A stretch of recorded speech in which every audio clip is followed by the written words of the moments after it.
Welcome to New Focused Approach to Mathematics Basic 9. This is the revised edition, and in this video we are continuing the series of vectors.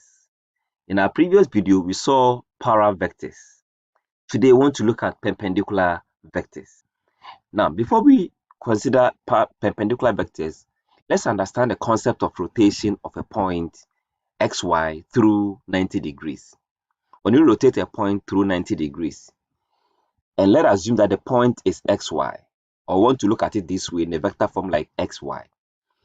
When you rotate 90 degrees, either clockwise or anti-clockwise, if it is clockwise, it will give you this value or this point, and if it is anti-clockwise, it will give you that point. What it means is that if you rotate a number xy 90 degrees, either you get it this way or that way, whether clockwise or anti-clockwise. So if I have 3, 4, and I rotate it through 90 degrees clockwise, it will be 4, then negative 3. And if I rotate this same point 3, 4 in anti-clockwise 90 degrees, I will get 4, that's negative 4, 3. Okay, that makes sense, right? And this is what I'm trying to explain to you. When you draw a Cartesian plane, which of course you've heard of this from basic 7 and basic 8, we know that Cartesian plane or coordinate plane, we have y-axis here, and we have x-axis here, and we have negative y here, and a negative x here. Now, if a point is rotated clockwise 90 degrees, that means y will come to x, and then x also go to y. When y comes to x, it will come to, so the point, if it is xy, then it will become yx, because y goes to x and s goes to y, so it will interchange their position. Then y comes to, for 90 degrees, y will come to where s is, and s is positive here, so here y will remain positive.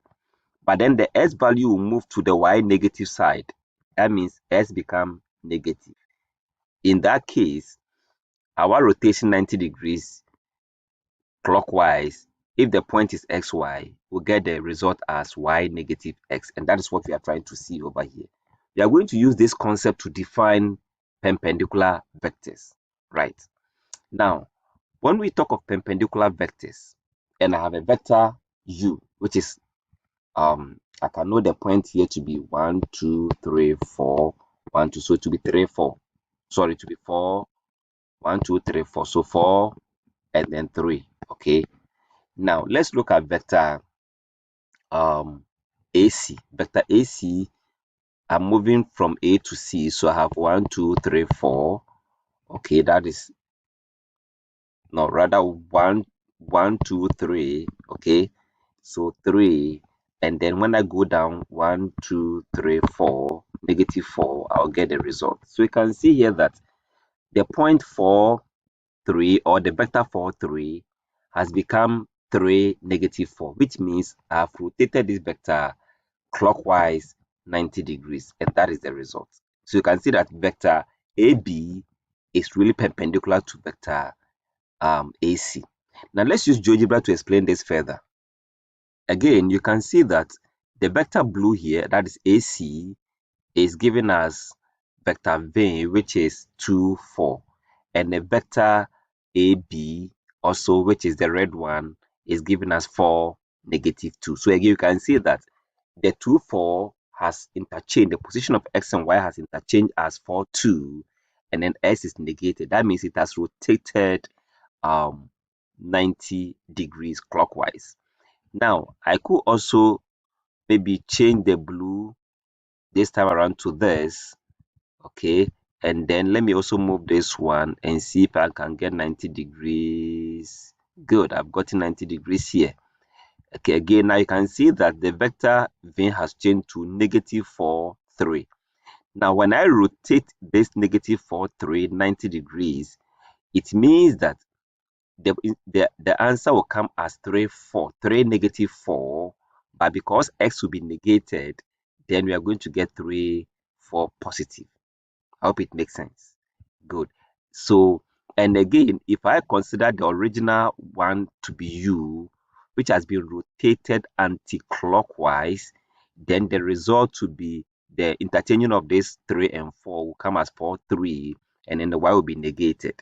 So you can see that. So this is what we call perpendicular vector. So we can change it in so many directions and we'll get perpendicular vector. So let me just try and see if I can get perpendicular vector here. Yes, I've gotten it. So again, check the answer.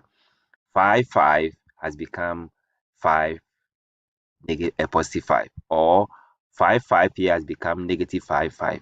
Okay, let me make one of the vector to look okay, so let's this one change as this, and then we see if we can get 90 degrees.